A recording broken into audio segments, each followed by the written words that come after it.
प्रथमो हनुमान् नाम द्वितीयो भीम एव च पूर्णप्रज्ञस्तृतीयस्तु भगवत्कार्यसाधकः अपादमौलिपर्यन्तं गुरूणामाकृतिं स्मरेतेन विघ्नाः प्रणश्यन्ति सिद्ध्यन्ति च मनोरथाः।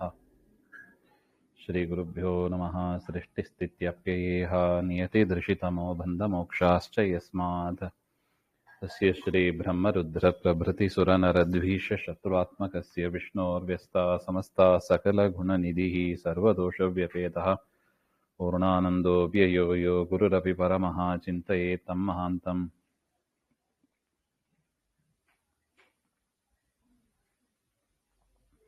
जन्माद्यस्य यतोन्मयादितरतश्चार्थेष्वभिज्ञस्वराट् तेने ब्रह्महृदाय आदिकवये मुह्यन्ति यं सूरयः। तेजो वारिमृदां यथा विनिमयो यत्र त्रिसर्गो मृषा धाम्ना स्वेन सदा निरस्तकुहकं सत्यं परं धीमहि। नारायणं नमस्कृत्य नरं चैव नरोत्तमं देवीं सरस्वतीं व्यासं ततो ग्रन्थमुदीरये। कृष्णाय वासुदेवाय हरये परमात्मने प्रणतः क्लेशनाशाय गोविन्दाय नमो नमः। श्रीगुरुभ्यो नमः।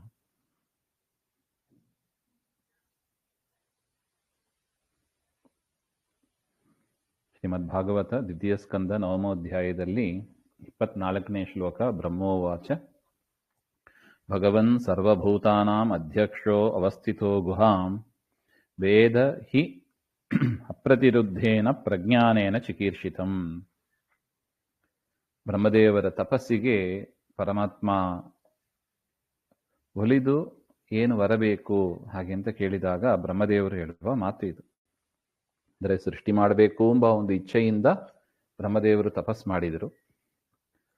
ಆಗ ಪರಮಾತ್ಮ ಒಲಿದು ಏನು ಬರಬೇಕು ಅಂತ ಕೇಳಿದಾಗ ಬ್ರಹ್ಮದೇವರು ಹೇಳ್ತಾರೆ, ಭಗವನ್ ಪೂಜ್ಯನಾದವರೇ, ಸರ್ವಭೂತಾನಾಂ ಅಧ್ಯಕ್ಷ, ನೀವು ಎಲ್ಲ ಪ್ರಾಣಿಗಳ ಹೃದಯದಲ್ಲೂ ವಾಸ ಮಾಡಿಕೊಂಡು ಅವಸ್ಥಿತಃ ಗುಹಾಂ ವೇದ, ಎಲ್ಲರ ಪ್ರಾಣಿಗಳ ಹೃದಯದಲ್ಲೂ ನೀವೇ ಇದ್ದೀರಾ. ಅದರಿಂದ ಅವರ ಮನಸ್ಸಿನಲ್ಲಿ ಏನಿದೆ ಅದೆಲ್ಲವೂ ನಿಮಗೆ ಗೊತ್ತಿದೆ. ಅಪ್ರತಿರುದ್ಧೇನ ಪ್ರಜ್ಞಾನೇನ ಚಿಕೀರ್ಷಿತಂ, ನನಗೆ ಏನು ಇಚ್ಛೆ ಇದೆ ಅದು ನಿಮಗೆ ಗೊತ್ತಿದೆ ಆಲ್ರೆಡಿ. ನಿಮ್ಮ ಇಚ್ಛೆಗೆ ಬಂದ ಮೇಲೆ ನನ್ನ ಇಚ್ಛೆಗೆ ಬರೋದು ನನ್ನ ಮನಸ್ಸಿನಲ್ಲಿ. ಅದರಿಂದ ಮತ್ತೆ ನೀವು ಏನು ಬರಬೇಕು ಅಂದರೆ ನನಗೇನು ಬೇಕು ಅಂದ್ರೆ ನಿನಗೆ ಆಲ್ರೆಡಿ ಗೊತ್ತಿದೆ ಅಂತ ಅರ್ಥ. ಅಥಾಪಿ ನಾಥಮಾನಾಯ ನಾಥನಾಥಾಯ ನಾಥಿತಂ ಪರಾವರೇ ಯಥಾರೂಪೇ ಜಾನೀಯಾಂ ತೇ ತು ಅರೂಪಿಣಃ. ಆದರೂ ಕೂಡ ನಾಥಮಾನಾಯ ಅಂದರೆ ಯಾಚನೆ ಮಾಡುವವರಿಗೆ, ಹೇ ನಾಥ ಸ್ವಾಮಿ, ನಾಥಾಯ ನಾಥಿತಂ, ಅವರೇನು ಯಾಚನೆ ಮಾಡ್ತಾರಲ್ಲ ಅದನ್ನೆಲ್ಲ ಕೊಡುವವನು ನೀನು.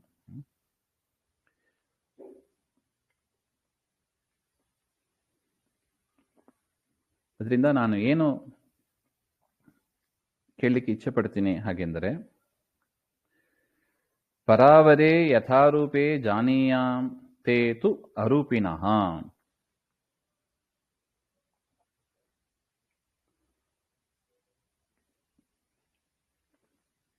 ಅಂದ್ರೆ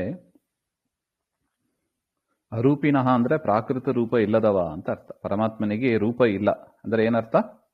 ಪ್ರಾಕೃತವಾದ ಶರೀರ ಇಲ್ಲ ಅಂತ ಅರ್ಥ. ಅಂಥವನು ನೀನು, ನಿನಗೆ ಸ್ವತಂತ್ರ, ನೀನು ಸ್ವತಂತ್ರ ಪರಮಾತ್ಮ ಸ್ವರೂಪ ನೀನು. ಇನ್ನು ಪರ ಅವರ ಅಂದ್ರೆ ನಿನ್ನ ಅಧೀನದಲ್ಲಿ ಇರತಕ್ಕ ಜೀವ ಜಡರು ಇವರೆಲ್ಲರೂ ಕೂಡ, ಅವರ ಒಳಗೂ ಕೂಡ ನೀನೇ ಇದ್ದಿ.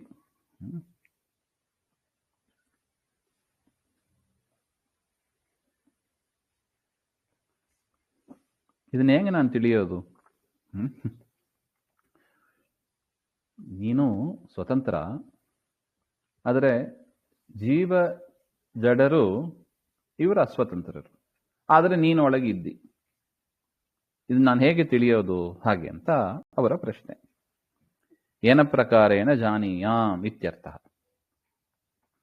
ಅದರಿಂದ ಇದೇ ನನಗೆ ನೀನು ಅನುಗ್ರಹ ಮಾಡಬೇಕು ಹಾಗೆ ಅಂತ. ಸ್ವತಂತ್ರ ನೀನು, ನಿನ್ನ ಅಧೀನದಲ್ಲಿ ಇರತಕ್ಕವರು ಜೀವ ಜಡರು ಅವರ ಅಂತರ್ಯಾಮಿಯಾಗಿ ನೀನೇ ಇದ್ದಿ, ನಿನ್ನ ಅಧೀನದಲ್ಲಿ ಇದ್ದಾರೆ ಅವರು.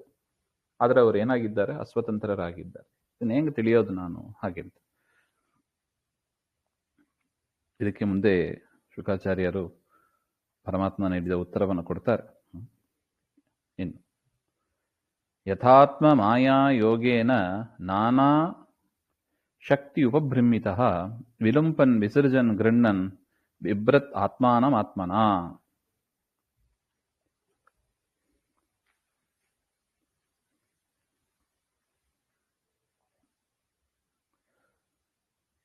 ಸ್ವರೂಪ ಇಚ್ಛೆಯಿಂದ, ಸ್ವರೂಪ ಇಚ್ಛೆ ಎನ್ನತಕ್ಕ ಆ ಉಪಾಯದಿಂದ ನೀನು ಪ್ರಕೃತಿಯನ್ನ ನಿನ್ನ ಅಧೀನದಲ್ಲಿ ಇಟ್ಟುಕೊಂಡು ಆ ಕಾರ್ಯವನ್ನ ಸೃಷ್ಟಿ ಮಾಡೋದಕ್ಕೆ, ರಕ್ಷಣೆ ಮಾಡೋದಕ್ಕೆ, ಸಂಹಾರ ಮಾಡೋದಕ್ಕೆ ಬೇಕಾದ ಎಲ್ಲ ಶಕ್ತಿಯೂ ತುಂಬಿದವ ನೀನು, ಪರಿಪೂರ್ಣ ನೀನು ಅಂತ ನೀನು ವಿಲುಂಪನ್ ವಿಸರ್ಜನ್ ಗೃಹ್ಣನ್, ಜಗತ್ತನ್ನು ಸೃಷ್ಟಿ ಮಾಡ್ತಿ, ಸಂಹಾರ ಮಾಡ್ತಿ, ನಾನಾ ಅವತಾರಗಳನ್ನು ತೆಗೆದು ಜಗತ್ತನ್ನ ರಕ್ಷಣೆ ಮಾಡ್ತೀನಿ ನೀನು. ಅದು ಹೇಗಿದೆ? ಕ್ರೀಡಿಸಿ, ಮುಂದಿನ ಶ್ಲೋಕದಲ್ಲಿ ಇದೆ ನೋಡಿ. ಕ್ರೀಡಿಸಿ ಅಮೋಘ ಸಂಕಲ್ಪ ಊರ್ಣನಾಭಿರ್ ಯಥೋರ್ನತೆ ತಥಾ ತದ್ವಿಷಯಾಂ ದೇಹಿ ಮನೀಷಂ ಮಯಿ ಮಾಧವ. ಹೇಗೆ ಒಂದು ಜೇನು ಹುಳ ಅದೇನ್ ಮಾಡ್ತದೆ? ತನಗೆ ಎಲ್ಲಿ ಬೇಕೋ ಅದನ್ನು ಗೂಡನ್ನು ಕಟ್ಟುತ್ತದೆ. ಆ ಬಲೆ, ಜೇಡರ ಬಲೆ ಅಂತ ಹೇಳ್ತಾರೆ ನೋಡಿ, ಅದನ್ನು ಕಟ್ಟುತ್ತದೆ, ಅದರಲ್ಲಿ ವಾಸ ಮಾಡುತ್ತದೆ ಮತ್ತು ತನಗೆ ಯಾವಾಗ ಬೇಡವೋ ಅದನ್ನು ನುಂಗಿ ಹಾಕ್ಕೊಂಡು ಹೊರಟು ಬಿಡ್ತದೆ ಅಲ್ಲಿಂದ. ಅನಾಯಾಸವಾಗಿ ಮಾಡ್ತದೆ. ಅದೇ ರೀತಿಯಾಗಿ ಸ್ಪೈಡರ್ ಅಂತ ಹೇಳ್ತಾರೆ ನೋಡಿ, ಅದು ಊರ್ಣನಾಭಿ ಅಂದರೆ ಸ್ಪೈಡರ್. ಅದು ಆ ಬಲೆಯನ್ನು ಕಟ್ಟುತ್ತದೆ ನೋಡಿ. ಆ ಬಾಯಿಂದ ಒಂದು ದ್ರವ್ಯ ಬರುತ್ತದೆ, ಅದನ್ನು ಇಟ್ಟುಕೊಂಡು ನೂಲು ಥರ ಎಷ್ಟು ಚೆನ್ನಾಗಿ ಇರ್ತದೆ ನೋಡಿ. ಅದು ನೋಡೋದಕ್ಕೆ ಚಂದ ಇರ್ತದೆ ಆ ಬಲೆ.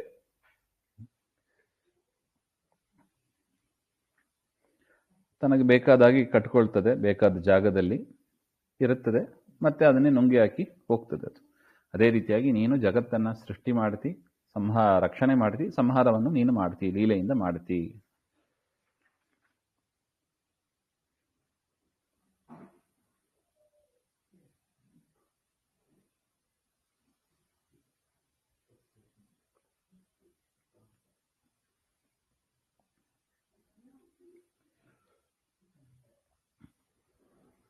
ಜಗತಃ ಅನ್ಯತ್ರ ಸತ್ವಂ ತದನುಪಜೀವನಂ ತವತು ತದ್ವಿಲಕ್ಷಣತ್ವಾತ್. ಈ ನೀನೇನು ಸೃಷ್ಟಿ ಮಾಡಿದ್ದಿ ಈ ಜಗತ್ತು, ಅದಕ್ಕಿಂತ ನೀನು ವಿಲಕ್ಷಣನಾಗಿದ್ದಿ. ದೇವರು ಬೇರೆ, ಜಗತ್ತು ಬೇರೆ. ವಿಲಕ್ಷಣತ್ವಾತ್ ಸ್ವಸೃಷ್ಟಂ ಜಗತಃ ಅನ್ಯತ್ರ ಸತ್ವಂ ತದನುಪಜೀವನಂ. ಅಂದರೆ ನೀನು ಇಲ್ಲಿ ಇಲ್ಲ ಅಂದರೆ ಇದನ್ನು ಬಿಟ್ಟು ಬೇರೆ ಕಡೆ ಇದ್ಯಾ ನೀನು. ಅದು ಹೇಗಿರ್ತಿ ನೀನು? ಜೇಡ ಸ್ಪೈಡರ್ ಏನ್ ಮಾಡ್ತದೆ? ತನ್ನ ಬಲೆಯನ್ನು ಸೃಷ್ಟಿ ಮಾಡಿ ಅಲ್ಲೇ ಇರುತ್ತದೆ. ಆದರೆ ಪರಮಾತ್ಮ ಹಾಗಿಲ್ಲ. ತಾನು ಸೃಷ್ಟಿ ಮಾಡಿದ ಲೋಕದಲ್ಲಿ ತಾನು ಇರೋದಿಲ್ಲ, ಬೇರೆ ಕಡೆ ಇರ್ತಾನೆ. ಜಗತಃ ಅನ್ಯತ್ರ ಸತ್ವಂ ತದನುಪಜೀವನಂ ಚ. ಮತ್ತು ಜೇಡರ ಹುಳ ಏನ್ ಮಾಡ್ತದೆ? ತಾನು ಕಟ್ಟಿದ ಬಲೆಯನ್ನು ಅದು ಉಪಯೋಗಿಸ್ತದೆ. ಅದಕ್ಕೆ ಉಪಯೋಗ ಇದೆ. ತಾನು ವಾಸ ಮಾಡೋದಕ್ಕೆ ಬೇಕದು. ಎಲ್ಲಿ ವಾಸ ಮಾಡಬೇಕದು? ಅದು ಮನೆ ಕಟ್ಟಿಕೊಂಡು ಇರುತ್ತದೆ. ಆದರೆ ನೀನು ನೋಡಿದರೆ ಇಷ್ಟೆಲ್ಲ ಸೃಷ್ಟಿ ಮಾಡ್ತಿ, ಇಲ್ಲಿ ವಾಸ ಮಾಡೋದಿಲ್ಲ ಅಂತ ಮಾತ್ರ ಅಲ್ಲ, ಇದರ ಪ್ರಯೋಜನವೂ ನಿನಗಿಲ್ಲ. ಅದನ್ನ ಹೇಗೆ ನಾನು ಅರ್ಥ ಮಾಡ್ಕೊಳ್ಳಿ? ಸುಮ್ಮನೆ ಯಾಕೆ ಮಾಡ್ತಿ ಮತ್ತೆ ಹಾಗೆಂದೆಲ್ಲ ಪ್ರಶ್ನೆ ಬರುತ್ತದೆ. ಜೇಡರ ಹುಳ ಸೃಷ್ಟಿ ಮಾಡುತ್ತದೆ, ಹುಳವನ್ನ ಬಲೆಯನ್ನು ಕಟ್ಟುತ್ತದೆ, ವಾಸ ಮಾಡುತ್ತದೆ, ನುಂಗಿ ಆಗ್ತದೆ. ಅದಕ್ಕೊಂದು ಬೆನಿಫಿಟ್ ಇದೆ ಅದರಿಂದ. ಆದರೆ ನೀನು ನೋಡಿದರೆ ಸೃಷ್ಟಿ ಮಾಡ್ತಿ, ಬೇರೆಲ್ಲೋ ವಾಸ ಮಾಡ್ಕೊಂಡು ಇರ್ತಿ, ಇದರ ಪ್ರಯೋಜನವೂ ನೀನು ಪಡೆಯುತ್ತಾ ಇಲ್ಲ. ಮತ್ತೆ ಯಾಕೆ ಸುಮ್ಮನೆ ಸೃಷ್ಟಿ ಮಾಡಿದಿ ಹಾಗೆ ಅಂತ ಒಂದು ಪ್ರಶ್ನೆ. ಮಾಧವ ಅಂತ ಸಂಬೋಧನೆ ಇದೆ. ಅದರಿಂದ ಈ ಸೃಷ್ಟಿಯಾದಿ ವ್ಯಾಪಾರದಲ್ಲಿ ನೀನು ಲಕ್ಷ್ಮೀ ದೇವಿಯನ್ನು ಕೂಡ ಉಪಯೋಗಿಸ್ಕೊಂಡು, ಅಂದರೆ ಪ್ರಕೃತಿಯನ್ನು ಕೂಡ ಉಪಯೋಗಿಸ್ಕೊಂಡು ಮಾಡ್ತಿ. ಆದರೂ ನೀನು ಅದರಲ್ಲಿ ವಾಸ ಮಾಡೋದಿಲ್ಲ, ಅದರ ಪ್ರಯೋಜನವನ್ನು ನೀನು ಪಡೆಯೋದಿಲ್ಲ. ಅದನ್ನು ನಾನು ತಿಳ್ಕೊಳ್ಳಿಕ್ಕೆ ಇಚ್ಛೆ ಪಡ್ತೀನಿ. ಮತ್ತೆ ಯಾಕೆ ಮಾಡಿದಿ, ಏನು ಉಪಯೋಗ, ಹಾಗೆ ಅಂದ್ರೆ ತಿಳಿಯೋದಕ್ಕೆ ಇಚ್ಛೆ ಪಡ್ತೀನಿ ಅಂತ ಅರ್ಥ. ಭಗವತ್ ಶಿಕ್ಷಿತಮಹಂ ಕರವಾಣಿ ಯತಂತ್ರಿತಃ ನೇಹಮಾನಃ ಪ್ರಜಾ ಸರ್ಗಂ ಬಧ್ಯೇಯಂ ಯದನುಗ್ರಹಾತ್.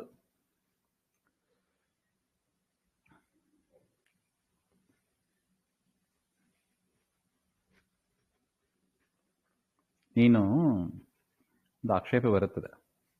ಬ್ರಹ್ಮದೇವರು ಯಾಕೆ ಈ ಪ್ರಶ್ನೆಯನ್ನು ಮಾಡಿದರು? ಸೃಷ್ಟಿಕರಣೇ ಅಲಸಃ, ಸೃಷ್ಟಿ ಮಾಡೋದಕ್ಕೆ ಅವರಿಗೆ ಆಲಸ್ಯ.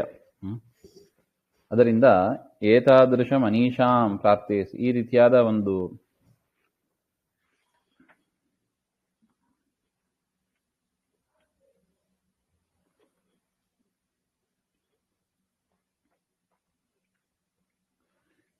ಒಂದು ಪ್ರಶ್ನೆಯನ್ನು ನೀನು ಮಾಡ್ತೀಯಾ ಹಾಗೆಂದರೆ ಅದಕ್ಕೆ ಹೇಳ್ತಾರೆ, ಇಲ್ಲ ಆಗಿಲ್ಲ. ಭಗವತ್ ಶಿಕ್ಷಿತಂ, ನೀನು ಹೇಗೆ ಹೇಳ್ತೀಯೋ ಹಂಗೆ ನಾನು ಮಾಡ್ತೀನಿ ಸ್ವಾಮಿ, ಅದರಲ್ಲಿ ಎರಡನೇ ಮಾತಿಲ್ಲ. ಕರವಾಣಿ ಹಿ ಅತಂತ್ರಿತ, ಏನು ಆಲಸ್ಯ ಇಲ್ಲದೆ ತಡೆ ಮಾಡದೆ ನೀನು ಹೇಳಿದ್ದನ್ನೆಲ್ಲ ನಾನು ಮಾಡ್ತೀನಿ. ಆದರೆ ನೇಹಮಾನ ಪ್ರಜಾಸರ್ಗಂ ಬಧ್ಯೇಯಂ, ಈ ನಾನು ಮಾಡತಕ್ಕ ಈ ಸೃಷ್ಟಿಯ ವ್ಯಾಪಾರ ನನಗೆ ಬಂಧನ ಆಗಬಾರ್ದು. ನನಗೆ ಅದರಲ್ಲಿ ಮೋಹ, ಅಟ್ಯಾಚ್ಮೆಂಟು, ಅಭಿಮಾನ, ನಾನು ಮಾಡಿದೆ ಹಾಗೆಂಬ ಒಂದು ಯಾವುದು ಇರಬಾರ್ದು. ಯದನುಗ್ರಹ, ನಿನ್ನ ಅನುಗ್ರಹದಿಂದ ಆ ಥರ ನನಗೆ ಆಗಬಾರ್ದು ಅಂತ ಪ್ರಾರ್ಥನೆ ಮಾಡ್ತಾರೆ. ಯಾವತ್ ಸಖಾ ಸಖ್ಯುರಿವೇಶತೆ ಕೃತಃ ಪ್ರಜಾ ವಿಸರ್ಗೆ ವಿಭಜಾಮಿ ಭೋಜನಂ ಅವಿಕ್ಲವಸ್ತೆ ಪರಿಕರ್ಮಣಿ ಸ್ಥಿತೋ ಮಾಮೇ ಸಮುನ್ನದ್ಧಂ ಅದೋ ಅಜಮಾಮಿನಃ ಅಜಮಾನಿನಃ. ನೋಡಿ ಎಷ್ಟು ಜಾಗರೂಕವಾಗಿ ಇದ್ದಾರೆ ನೋಡಿ ಬ್ರಹ್ಮದೇವರು. ಯದ್ಯಪಿತ ಅವರು ಸೃಷ್ಟಿ ಮಾಡ್ಲಿಕ್ಕಿದ್ದಾರೆ, ಆದರೂ ನಾನು ಮಾಡಿದೆ ಅಂತ ನನಗೆ ಅಹಂಕಾರ ಇರಬಾರ್ದು, ಇದೆಲ್ಲ ನನ್ನದು ಅಂತ ನನಗೆ ಅಭಿಮಾನ ಇರಬಾರ್ದು. ಯಾಕೆಂದ್ರೆ ಅದೇ ಸಂಸಾರಕ್ಕೆ ಕಾರಣವಾಗ್ಬಿಡತ್ತೆ. ಅದರಿಂದ ಏನೇ ಕಾರ್ಯ ತೊಡಗುವಾಗಲೂ ಕೂಡ ನಾವು ಕೂಡ ಈ ಥರ ಚಿಂತನೆ ಮಾಡಬೇಕು ಅಂತಾರೆ. ನಾನೇನು ಪ್ರಾರಂಭ ಮಾಡಲಿಕ್ಕಿದ್ದೇನೆ ಕಾರ್ಯ, ಪರಮಾತ್ಮ ಒಳಗಿದ್ದು ಮಾಡಿಸ್ತಾನೆ.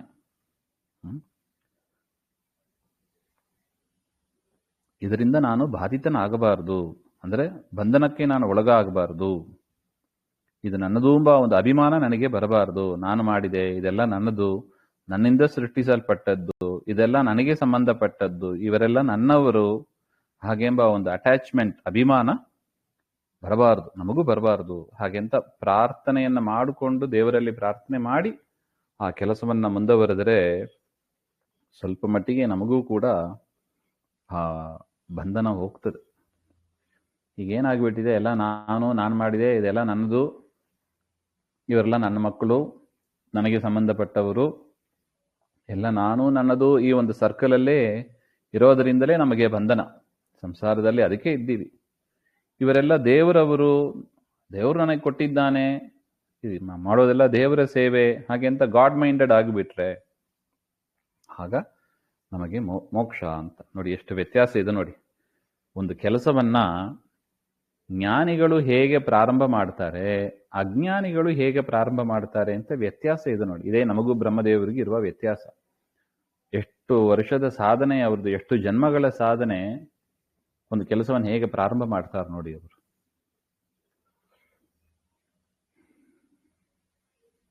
ಇದಾನೀಂ ತ್ವತ್ ಸನ್ಮಾನಾದಿನ ಮಮ ಮಧೋದ್ಭವ ಮಾಭೂತಿಥಿ ಪ್ರಾರ್ಥಯತೆ.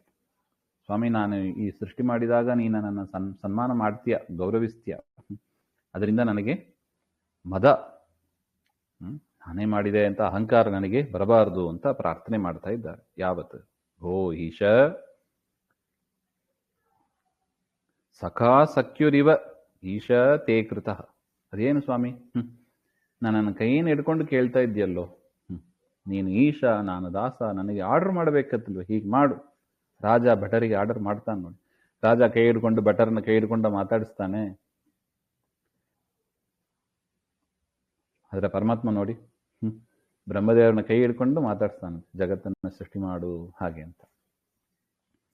ಅದನ್ನ ಬ್ರಹ್ಮದೇವರು ನೆನಪಿಸ್ಕೊಂಡು ಹೇಳ್ತಾ ಇದ್ದಾರೆ, ಸ್ವಾಮಿ ನನ್ನ ಕೈ ಹಿಡ್ಕೊಂಡು ಒಂದು ಗೆಳೆಯನಂತೆ ಮಾತಾಡಿಸ್ತಾ ಇದೆಯಲ್ಲ ನೀನು ಈಶಾ, ನೀನು ತ್ವಯ ಕರಸ್ಪರ್ಶನಾದಿನ ಅಂತ ಬರೀತಾರೆ. ಪ್ರಜಾ ವಿಸರ್ಗೆ ವಿಭಜಾಮಿ ಭೋಜನ. ನೋಡಿ, ಎಷ್ಟು ವ್ಯತ್ಯಾಸ ಇದೆ ನೋಡಿ. ಒಂದು ಕೆಲಸವನ್ನ ಜ್ಞಾನಿಗಳು ಹೇಗೆ ಪ್ರಾರಂಭ ಮಾಡ್ತಾರೆ, ಅಜ್ಞಾನಿಗಳು ಹೇಗೆ ಪ್ರಾರಂಭ ಮಾಡ್ತಾರೆ ಅಂತ ವ್ಯತ್ಯಾಸ ಇದೆ. ಭಾರಿ ನನ್ನ ಮೇಲೆ ಗೌರವವನ್ನು ತೋರಿಸಿ, ವಾತ್ಸಲ್ಯವನ್ನು ತೋರಿಸಿ ಈ ರೀತಿಯಾಗಿ ನೀನು ಸೃಷ್ಟಿಯನ್ನು ಮಾಡು ಅಂತ ಹೇಳ್ತಾ ಇದ್ದೀಯಾ. ನಾನು ಇದನ್ನು ಮಾಡ್ತೇನೆ. ವಿಭಜಾಮಿ ಭೋಜನಂ, ಉತ್ತಮರು, ಮಧ್ಯಮರು, ಅಧಮರು ಅಂತ ಭೇದದಿಂದ, ಅಂದರೆ 3 ವಿಧವಾದ ಜೀವರಾಶಿಗಳಿದ್ದಾರಲ್ಲವೇ, ಸಾತ್ವಿಕರು, ರಾಜಸರು, ತಾಮಸರು ಅಂತ ಸ್ವರೂಪದಲ್ಲೇ ಇದ್ದದ್ದು. ಅದಕ್ಕೆ ತಕ್ಕಂತೆ ನಾನು ಸೃಷ್ಟಿಯನ್ನ ಮಾಡಿ ಅವರು ಪಡೆಯತಕ್ಕ ಭೋಗ, ಸೃಷ್ಟಿಯಾದ ಮೇಲೆ ಇನ್ನೇನು ಭೋಗನೆ, ನೋಡೋದು, ತಿನ್ನೋದು, ಮೂಸೋದು, ಕೇಳೋದು, ಭೋಗ. ಆ ಭೋಗವನ್ನು ಕೂಡ ಯಥಾಯೋಗ್ಯವಾಗಿ ನಾನು ಕೊಡ್ತೇನೆ ಹಾಗೆಂತ ಇಷ್ಟು ಹೇಳಿ, ಅವಿಕ್ಲವ ತೇ ಪರಿಕರ್ಮಣಿ ಸ್ಥಿತಃ, ನನಗೆ ಈ ಕೆಲಸ ಮಾಡುವುದರಿಂದ ನನಗೆ ಯಾವ ವ್ಯಾಕುಲವೂ ಇಲ್ಲ, ಯಾವ ಕಷ್ಟವೂ ಇಲ್ಲ. ಏನೋ ಕಷ್ಟಪಟ್ಟುಕೊಂಡು ಕೆಲವರೆಲ್ಲ ನೋಡ್ತಾರೆ ನೋಡಿ, ಹುಡುಗರು ಪಾಪ ಓದು ಅಂದ್ರೆ ಕಣ್ಣಲ್ಲಿ ನೀರು ಬಂದ್ಬಿಡುತ್ತದೆ. ಎಷ್ಟೊತ್ತು ಓದೋದು, ಏನು ಓದೋದು, ಬರೀ ಇದೇ ಹೇಳ್ತೀಯಾ ಅಂತ ಬೈತಾರೆ. ಆ ಥರ ಕಷ್ಟಪಡದೆ ಪರಮಾತ್ಮನ ಸೇವೆ ಅಂತ ತಿಳಿದು ನಾನು ಮಾಡ್ತೇನೆ. ಮಾಮೇ ಸಮುನ್ನದ್ಧಂ ಅದೋ ಅಜಮಾನಿನಃ, ಇದರಿಂದ ನನಗೆ ಉತ್ಕೃಷ್ಟವಾದ ಮದ, ನಾನೇ ಸೃಷ್ಟಿಕರ್ತ ಎನ್ನುವ ಮದ ನನಗೆ ಬರಬಾರದು. ಈ ಕೆಲಸವನ್ನ ಮಾಡಿದವ ನಾನೇ ಎನ್ನುವ ಮದ ನನಗೆ ಬರಬಾರದು. ಭಗವತಃ ಜಾತಃ ಅಹಂ ಇತಿ ಮತಃ, ಅಷ್ಟು ಮಾತ್ರ ಅಲ್ಲ, ನಾನು ನಿನ್ನಿಂದ ಹುಟ್ಟಿ ಬಂದವ ನಾನು ಅಂತ ಆ ಒಂದು ಮದವು ನನಗೆ ಇರಬಾರದು. ಯದ್ಯಪಿ ಪರಮಾತ್ಮನಿಂದ ಮೊದಲು ಹುಟ್ಟಿ ಬಂದವರು ಬ್ರಹ್ಮದೇವರು, ಆ ಮದವು ನನಗೆ ಇರಬಾರ್ದು. ಅಂದ್ರೆ ನೋಡಿ, ಇದೆಲ್ಲ ಕುಲಮದ ಅಂತ ಹೇಳ್ತಾರೆ. ನಾನು ಇಂಥವರ ಕುಲದಲ್ಲಿ ಹುಟ್ಟಿದವ, ಕುಲಮದ ಇರಬಾರದು ಅಂತ ತೋರಿಸಿಕೊಡ್ತಾ ಇದ್ದಾರೆ. ಮತ್ತು ಇಂತಹ ಕೆಲಸವನ್ನ ಮಾಡುವ ಸಾಮರ್ಥ್ಯ ನನಗೆ ಇದೆ, ಬಲ, ಆ ಬಲ ನನಗಿದೆ ಅಂತ ಅದು ಒಂದು ಮದ, ಬಲದ ಮದ. ಅನೇಕ ಮದ ಇದೆ, ಯೌವನದ ಮದ, ಸೌಂದರ್ಯದ ಮದ, ಆ ಅಧಿಕಾರದ ಬಲ, ನಾನಾ ರೀತಿಯಾದ ಮದ ಇದೆ. ಆ ಥರದ ಮದ ನನಗೆ ಇರಬಾರ್ದು ಅಂತ ಬ್ರಹ್ಮದೇವರು ಪ್ರಾರ್ಥನೆ ಮಾಡ್ತಾರೆ. ಆದರೂ ನೋಡಿ, ಮೊದಲು ಸ್ಟೇಟ್ಮೆಂಟ್ ಏನು ಹೇಳಿದ್ರು, ಇದೆಲ್ಲ ಹೇಳಿದರು ಅಂದ್ರೆ ಏನೋ ಬ್ರಹ್ಮದೇವ ನೀನು ನನಗೆ ಬೇರೆಯವರಂತೆ ಮಾತಾಡ್ತೀಯಲ್ಲೋ, ನಿನ್ನ ಮನಸ್ಸಿನಲ್ಲಿ ಏನಿದೆ ಅಂತ ನನಗೆ ಗೊತ್ತಿಲ್ಲವೇನೋ ಹಾಗೆ ಅಂತ ಪರಮಾತ್ಮ ಕೇಳಿದರೆ, ಅದಕ್ಕೆ ಮೊದಲೇ ಒಂದು ಸ್ಟೇಟ್ಮೆಂಟ್ ಹಾಕ್ಬಿಟ್ರು ಅವರು. ಸ್ವಾಮಿ, ನನ್ನ ಮನಸ್ಸಿನಲ್ಲಿ ಏನಿದೆ ಅಂತ ನಿನಗೆ ಗೊತ್ತಿದೆ, ಏನೋ ನಿನಗೆ ಗೊತ್ತಿಲ್ಲದವರಿಗೆ ಹೇಳಬೇಕು, ದೇವ್ರ ಮುಂದೆ ಏನು ಮಾತಾಡಬೇಕು. ಆದರೂ ದೇವ್ರು ಕೊಡು, ಕೇಳು ಕೇಳು ಅಂತ ಹೇಳ್ತಾ ಇದ್ದಾನೆ, ವರ ಕೇಳು ಅಂತ ಹೇಳ್ತಾನೆ. ದೇವ್ರು ಹೇಳಿದ ಮೇಲೆ ಇಲ್ಲ ಅಂತ ಹೇಳಬಾರ್ದು, ಆ ದೇವರ ಆಜ್ಞೆಯನ್ನು ಮೀರಿದಂಗೆ ಆಗ್ತದೆ. ವರ ಕೇಳು ಅಂತ ಕೇಳ್ತಾನೆ, ಆದರೆ ಹೊರಗಿಂದ ನೋಡೋದಕ್ಕೆ ಏನು ಅನ್ನಿಸ್ತದೆ, ಪಾಪ ದೇವರಿಗೆ ಗೊತ್ತಿಲ್ಲ, ಬ್ರಹ್ಮದೇವರು ಹೇಳಿದ ಮೇಲೆ ಗೊತ್ತಾಯಿತು ಅಂತ ಆ ಒಂದು ಅನಿಸಿಕೆ ಇದೆ. ಆದರೆ ಅದಕ್ಕೆ ಬ್ರಹ್ಮದೇವರು ಹೇಳಿತ್ತು, ನನ್ನ ಮನಸ್ಸಿನಲ್ಲಿ ಏನಿದೆ ಅಂತ ನಿನಗೆ ಗೊತ್ತಿದೆ, ಆದರೂ ನೀನು ಕೇಳ್ತಿಯಲ್ಲ ಅಂತ ನಾನು ಪ್ರಾರ್ಥನೆ ಮಾಡ್ತಾ ಇದ್ದೀನಿ ಹಾಗೆ ಅಂತ. ಇಷ್ಟು ಹೇಳಿದ ಮೇಲೆ ಪರಮಾತ್ಮ ಹೇಳ್ತಾನೆ. ಇದೇ ನೋಡಿ, ಚತುಶ್ಲೋಕಿ ಭಾಗವತ ಅಂದರೆ ಇಲ್ಲಿಂದಲೇ ಶುರು. 32ನೇ ಶ್ಲೋಕದಿಂದ ಶುರುವಾಗ್ತದೆ. ಪರಮಾತ್ಮ ಹೇಳ್ತಾನೆ, ಜ್ಞಾನಂ ಪರಮಗುಹ್ಯಂ ಮೇ ಯದ್ವಿಜ್ಞಾನ ಸಮನ್ವಿತಂ ಸರಹಸ್ಯಂ ತದಂಗಂಚ ಗೃಹಾಣ ಗದಿದಂ ಮಯ. ಬ್ರಹ್ಮ, ನಾನು ನಿನಗೆ 2 ವಿಷಯ ಹೇಳ್ತೇನೆ. ನಾನು ಒಂದು ಜ್ಞಾನ, ಎಲ್ಲರಿಗೂ ಸಾಮಾನ್ಯ ಅಧಿಕಾರಿಗಳು ಮಾಡಬೇಕಾದ ಪಡೆಯಬೇಕಾದ ಜ್ಞಾನ, ಅದನ್ನು ನಾನು ನಿನಗೆ ಹೇಳ್ತೇನೆ. ವಿಜ್ಞಾನ ಅಂದರೆ ಮೋಕ್ಷ ಸಾಧನ. ಸಾಮಾನ್ಯ ಜ್ಞಾನ ಬೇರೆ, ಮೋಕ್ಷ ಸಾಧನ ಜ್ಞಾನ ಬೇರೆ. ಆ 2 ಜ್ಞಾನವನ್ನು ಕೂಡ ನಾನು ನಿನಗೆ, ಅದು ರಹಸ್ಯವಾದದ್ದು, ಅಂದರೆ ಉಪನಿಷತ್ತಿನ ಸಂವಾದ ರೂಪದಲ್ಲಿ ಇರತಕ್ಕದ್ದು, ಅತಿ ಗೋಪ್ಯವಾದದ್ದು ಈ ವಿಚಾರ ಅಂತ, ಅದನ್ನು ನಾನು ನಿನಗೆ ಹೇಳ್ತೇನೆ.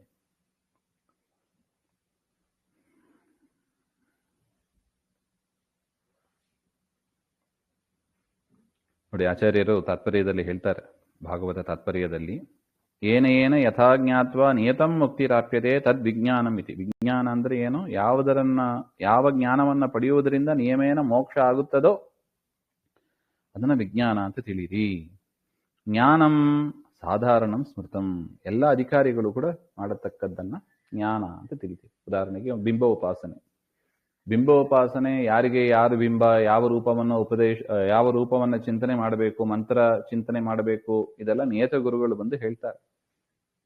ಅದು ವಿಜ್ಞಾನ. ಸಾಮಾನ್ಯವಾಗಿ ದೇವರೇ ಮೋಕ್ಷ ಹೋಗ್ತಾನೆ, ದೇವರ ಚಿಂತನೆ ಮಾಡೋದು ಅದು ಸಾಮಾನ್ಯ, ಎಲ್ಲರೂ ಮಾಡತಕ್ಕದ್ದು. ಇದು ವಿಜ್ಞಾನ ಜ್ಞಾನದಲ್ಲಿ ಇರುವ ವ್ಯತ್ಯಾಸ ಅಂತ ಆಚಾರ್ಯರು ಸ್ಪಷ್ಟಪಡಿಸ್ತಾ ಇದ್ದಾರೆ. ಅದನ್ನು ನಾನು ನಿನಗೆ ತಿಳಿಸಿಕೊಡ್ತೇನೆ ಹಾಗೆ ಅಂತ. ಯಾವಾನಹಂ ಯಥಾಭಾವೋ ಯದ್ರೂಪ ಗುಣ ಕರ್ಮಕಃ ತಥೈವ ತತ್ವವಿಜ್ಞಾನಂ ಅಸ್ತುತೆ ಮದನುಗ್ರಹಾತ್. ಮೊದಲು ಮುಕ್ತಿ ಸಾಧನವಾದ ವಿಜ್ಞಾನವನ್ನು ಹೇಳ್ತಾ ಇದ್ದಾನೆ ಪರಮಾತ್ಮ. ಯಾವಾನಹಂ, ನನ್ನ ಪರಿಣಾಮ ಎಷ್ಟು ಅಂದರೆ ನನ್ನ ವ್ಯಾಪ್ತಿ, ಅದರ ಬಗ್ಗೆ ನಾನು ನಿನಗೆ ತಿಳಿಸಿಕೊಡ್ತೇನೆ. ಅದನ್ನು ನೀನು ತಿಳ್ಕೋಬೇಕು. ಯಥಾಭಾವ ಅಂದರೆ ಯಾರು ಸ್ವತಂತ್ರರು, ನಾನು ಸ್ವತಂತ್ರನೋ ಅಸ್ವತಂತ್ರನೋ ಅದರ ಬಗ್ಗೆ ನಿನಗೆ ಸರಿಯಾಗಿ ಒಂದು ಸ್ಪಷ್ಟತೆ ಇರಬೇಕು. ಯದ್ರೂಪ ಗುಣಕರ್ಮಕಃ,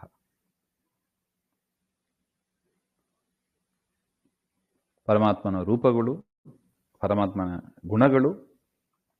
ರೂಪಗಳು ಅಂದರೆ ಅದೇ ಮತ್ಸ್ಯಾದಿ ರೂಪಗಳು, ಗುಣಗಳು ಕರುಣಾದಿ ಗುಣಗಳು, ಕರ್ಮ ದೇವರು ಮಾಡುವ ಸೃಷ್ಟಾದಿ ವ್ಯಾಪಾರಗಳು. ಇದನ್ನೆಲ್ಲವೂ ಕೂಡ ನೀನು ತಿಳಿದವನಾಗುವಿ. ಇನ್ನು ಮುಂದೆ ನಿನಗೆ ನನ್ನ ಬಗ್ಗೆ ಇರತಕ್ಕ ಈ ಎಲ್ಲ ಜ್ಞಾನವೂ ಕೂಡ ನಿನಗೆ ಬರ್ತದೆ ಹಾಗೆ ಅಂತ. ತಥೈವ ತತ್ವವಿಜ್ಞಾನಂ ಅಸ್ತು ತೇ ಮದನುಗ್ರಹ, ನನ್ನ ಅನುಗ್ರಹದಿಂದ ನಿನಗೆ ಎಲ್ಲ ತತ್ವವಿಜ್ಞಾನವೂ ಕೂಡ ಬರಲಿ ಅಂತ ನೋಡಿ. ಇದು ವಿಜ್ಞಾನ, ತತ್ವಜ್ಞಾನ ಅಂತ ಹೇಳಿಲ್ಲ ನೋಡಿ, ತತ್ವವಿಜ್ಞಾನ ಅಂತ ಹೇಳಿದ್ದಾರೆ. ಅದರಿಂದ ವಿಶೇಷವಾದ ಜ್ಞಾನ, ಮುಕ್ತಿ ಸಾಧನವಾದದ್ದು ಇದು ನಿನಗೆ ಬರಲಿ ಅಂತ ಮೊದಲು ಜ್ಞಾನವನ್ನೇ ಕೊಟ್ಟರು. ನೋಡಿ, ನಾವು ಮೊದಲು ಮಾಡಬೇಕಾದೇನು, ಪರಮಾತ್ಮನ ತತ್ವಜ್ಞಾನವನ್ನು ಪಡೀಬೇಕು. ಪುನಃ ಅದು ಕೂಡಲೇ ಮಾಡಬೇಕಾದ ಕೆಲಸ, ಅಥವಾ ಹೆಣ್ಮಕ್ಕಳಾದವರು ಗರ್ಭದಲ್ಲಿ ಇಡುವಾಗಲೇ ಮಾಡಬೇಕಾದ ಕೆಲಸ, ಪರಮಾತ್ಮನ ಕುರಿತಾದ ವಿಚಾರವನ್ನ ಕೇಳ್ತಾ ಇದ್ರೆ ಅದು ಮಗುವಿಗೂ ಕೇಳ್ತದೆ. ಸಣ್ಣ ವಯಸ್ಸಿನಿಂದಲೇ ಮನೆಯ ವಾತಾವರಣವೇ ಹಾಗಿರಬೇಕು. ದೇವರ ಜ್ಞಾನ ದೇವರ ಜ್ಞಾನ, ಅದರ ಕಡೆನೇ ಗಮನ ಇರಬೇಕು. ನೋಡಿ, ಪರಮಾತ್ಮ ಮೊದಲು ತನ್ನ ಮಗನಿಗೆ ಮಾಡಿದ್ದು ಅದೇ, ತತ್ವವಿಜ್ಞಾನವನ್ನ ಉಪದೇಶ ಮಾಡಿದ. ಇದರಿಂದಲೇ ಮೋಕ್ಷ ಆಗ್ತದೆ ಹಾಗೆ ಅಂತ. ಅದರಿಂದ ಮಕ್ಕಳಿಗೆ ಏನು ಕೊಡಬೇಕು, ಯಾವುದನ್ನ ಕೇಳಿದರೆ ಮೋಕ್ಷ ಆಗುತ್ತದೋ, ದುಡ್ಡು ಬರುತ್ತದೋ ಅಲ್ಲ, ಯಾವುದನ್ನ ಕೇಳಿದರೆ ಮೋಕ್ಷ ಆಗುತ್ತದೆ ಅದೇ ನಿಜವಾದ ವಿದ್ಯೆ. ಪರಮಾತ್ಮನ ಪ್ರೀತಿಗೆ ಕಾರಣವಾದದ್ದು, ಹರಿ ಅನುಗ್ರಹಕ್ಕೆ ಕಾರಣವಾದದ್ದು, ಅದನ್ನೇ ಹುಡುಗರಿಗೆ ನಾವು ಪ್ರಧಾನವಾಗಿ ಕೊಡಬೇಕು ಹಾಗೆ ಅಂತ. ಅಹಮೇ ವಾಸಮೇ, ನೋಡಿ ಇಲ್ಲಿಗೆ ವಿಜ್ಞಾನ ಮುಗೀತು. ಇನ್ನು ಜ್ಞಾನ ಕೊಡ್ತೇನೆ ಅಂತ 3 ಶ್ಲೋಕದಲ್ಲಿ ಹೇಳ್ತಾರೆ. ಅಹಮೇ ವಾಸಂ ಅಗ್ರೇ ಚ ನಾನ್ಯದ್ಯತ್ ಸದಸತ್ ಪರಂ ಪಶ್ಚಾದಹಂ ತ್ವಮೇತಚ್ಚ ಯೋಗಶಿಷ್ಯೇತ ಸೋಸ್ಮ್ಯಹಂ ಹಾಗೆ ಅಂತ.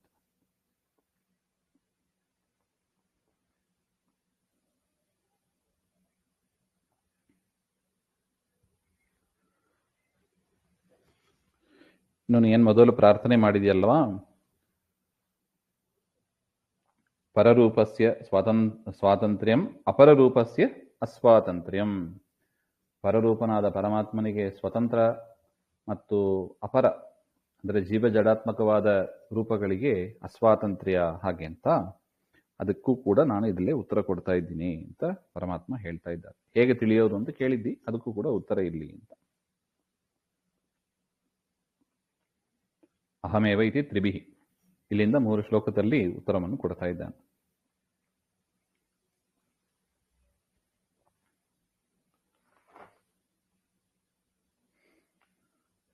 ಸ್ಥಿತಿಕಾಲೇ ಜೀವಾನಾಮೇವ ಸ್ವಾತಂತ್ರ್ಯ ದರ್ಶನಾತ್ ಕಥಂ ಭಗವತಃ ಸ್ವಾತಂತ್ರ್ಯಂ. ಬದುಕಿದ ಕಾಲದಲ್ಲಿ ನೀವು ನೋಡಿದರೆ, ನಾನು ಪ್ರವಚನ ಮಾಡ್ತಾ ಇರ್ತೇನೆ, ನಾನೇ ಸ್ವತಂತ್ರ. ನಮಗೆ ನೋಡಿ, ದೇವರು ಮಾಡಿಸ್ತಾನೆ ನನ್ನ ಒಳಗಿದ್ದು. ನೋಡಿ, ನಾವು ಲೈಟ್ ಆನ್ ಮಾಡಿದರೆ, ಸ್ವಿಚ್ ಆನ್ ಮಾಡಿದರೆ ಲೈಟ್ ಉರಿಯುತ್ತದೆ. ಸ್ವಿಚ್ ನಮ್ಮ ಕಂಟ್ರೋಲಲ್ಲಿ ಇದೆ ಅಂತ ನಮಗೆ ಗೊತ್ತಾಗ್ತದೆ. ಅಂದರೆ ಲೈಟ್ ನಮ್ಮ ಕಂಟ್ರೋಲಲ್ಲಿ ಇದೆ. ನಾನು ಆನ್ ಮಾಡಿದರೆ ಆನ್ ಆಗ್ತದೆ, ಆಫ್ ಮಾಡಿದರೆ ಆಫ್ ಆಗ್ತದೆ. ಅದೇ ಥರ ಲೈಟ್ ನನ್ನ ಕಂಟ್ರೋಲಲ್ಲಿ ಇದೆ ಅಂತ ಆಯಿತು. ಅದೇ ಥರ ಜೀವರು ಮಾಡುವ ಪ್ರತಿಯೊಂದು ಕ್ರಿಯೆಯೂ ಕೂಡ ನಮ್ಮ ಅಧೀನದಲ್ಲಿ ಇರುವಾಗೆ ನಮಗೆ ಗೊತ್ತಾಗ್ತದೆ. ನೋಡಿ, ನಾನು ಮಾತಾಡಬೇಕು, ಮಾತಾಡ್ಲಿಕ್ಕಾಗ್ತದೆ, ನಾನು ನೋಡಬೇಕು, ನೋಡ್ಲಿಕ್ಕಾಗ್ತದೆ. ಹಾಗಿದ್ರೆ ಸ್ವತಂತ್ರ ಯಾರು? ನಾನೇ. ಹಾಗೆ ಅಂತ ಸ್ಥಿತಿಕಾಲದಲ್ಲಿ, ಸೃಷ್ಟಿ ಸಂಹಾರ ಬಿಟ್ಟು ಬಿಡೋಣ, ಸ್ಥಿತಿಕಾಲದಲ್ಲಂತೂ ನಾವಂತೂ ಈಗ ಇದ್ದೀವಿ. ನಾನು ಯಾವಾಗ ಹೇಳ್ಬೇಕು ಹೇಳ್ತೀನಿ, ಕೂಡಬೇಕು ಕೂಡ್ತೀನಿ, ಮಲಗಬೇಕು ಮಲಗ್ತೀನಿ, ತಿನ್ನಬೇಕು ತಿಂತೀನಿ, ಕುಡಿಬೇಕು ಕುಡಿತೀನಿ, ನೋಡಬೇಕು ನೋಡ್ತೀನಿ.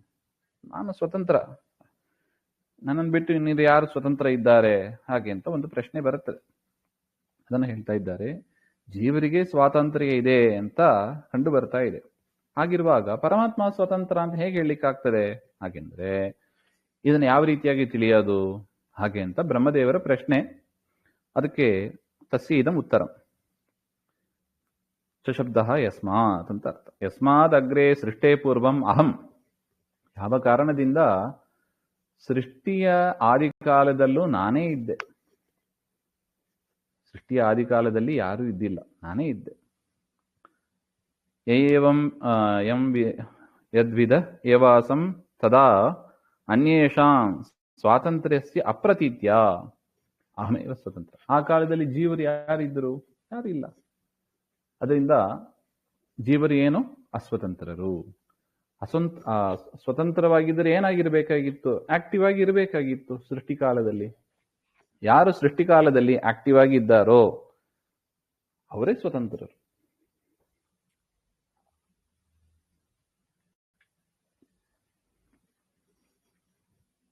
ಯಾವ ಜೀವರು ಸೃಷ್ಟಿಕಾಲದಲ್ಲಿ ಹಾಗಿದ್ದಿಲ್ಲ. ಅದರಿಂದ ಜೀವರು ಅಸ್ವತಂತ್ರರು. ಎಷ್ಟು ಸ್ಪಷ್ಟ ಇದೆ ನೋಡಿ. ಅದರಿಂದ ಅಹಮೇವ ಸ್ವತಂತ್ರ ಇತಿ ಶ್ರುತ್ಯಾದಿನ ನಿರ್ಣೇತುಂ ಶಕ್ಯೇ ಆಸಂ. ಅದರಿಂದ ವೇದಗಳು ನನ್ನನ್ನೇ ಸ್ವತಂತ್ರ ಅಂತ ಹೇಳ್ತಾ ಇದೆ. ಪಶ್ಚಾತ್ ಅಂದರೆ ಲಯಾದನು. ಇನ್ನು ಪ್ರಳಯ ಕಾಲ ಬಂತು. ಪ್ರಳಯ ಕಾಲ ಬಂದ ಮೇಲೆ ಎಲ್ಲರನ್ನು ಕೂಡ ನಾನು ನುಂಗಿ ಹಾಕ್ತೇನೆ. ಅದರಿಂದ ಆಗಲೂ ಉಳಿಯುವವನು ನಾನೇ. ಯದ್ವಿಧ ಅವಶಿಷ್ಯೇತ ತದಾಪಿ ಅಸ್ವಾತಂತ್ರ್ಯ ಅಪ್ರತೀತ್ಯ ಸ್ವತಂತ್ರ ಇತಿ ನಿರ್ಣಯಿತು ಶಕ್ಯೇತ್. ತಸ್ಮಾತ್ ನೋಡಿ, ಜೀವ ಸ್ವತಂತ್ರ ಅಂದ್ರೆ ಅವನು ಲಯ ಆಗಬಾರ್ದಿತ್ತು. ದೇವರು ಎಲ್ಲರನ್ನೂ ಲಯ ಮಾಡಿಬಿಡ್ತಾನೆ. ಹಾಗಿರುವಾಗ ಏನಾಯ್ತು? ಜೀವರೆಲ್ಲರೂ ಅಸ್ವತಂತ್ರರು ಅಂತ ಆಯ್ತು. ಸೃಷ್ಟಿಕಾಲದಲ್ಲಿ ದೇವರು ಸೃಷ್ಟಿ ಮಾಡಿದರನೇ ನಾವು ಸೃಷ್ಟಿಗೆ ಬರಲಿಕ್ಕೆ ಸಾಧ್ಯ. ಅದರಿಂದ ಪರಮಾತ್ಮ ಸ್ವತಂತ್ರ, ಜೀವರ ಸ್ವತಂತ್ರ. ಇಲ್ಲ ನಾನು ಸ್ವತಂತ್ರ ಅಂದ್ರೆ ನೀನೇ ಸೃಷ್ಟಿ ಮಾಡ್ಕೊಂಡು ಬರಬೇಕಾಗಿತ್ತು. ಲೋಕವನ್ನು ಸೃಷ್ಟಿ ಮಾಡಿಕೊಂಡು ಯಾಕೆ ಬಂದಿಲ್ಲ? ವೇದಗಳಲ್ಲಿ ಹಾಗೆ ಹೇಳಿಲ್ಲ. ಪರಮಾತ್ಮನೇ ಸ್ವತಂತ್ರ, ಪರಮಾತ್ಮನೇ ಸೃಷ್ಟಿ ಮಾಡಿದ್ದು ಅಂತ ಹೇಳ್ತಾ ಇದ್ದಾರೆ. ಹಾಗಿರುವಾಗ ಸ್ವತಂತ್ರ ಯಾರು?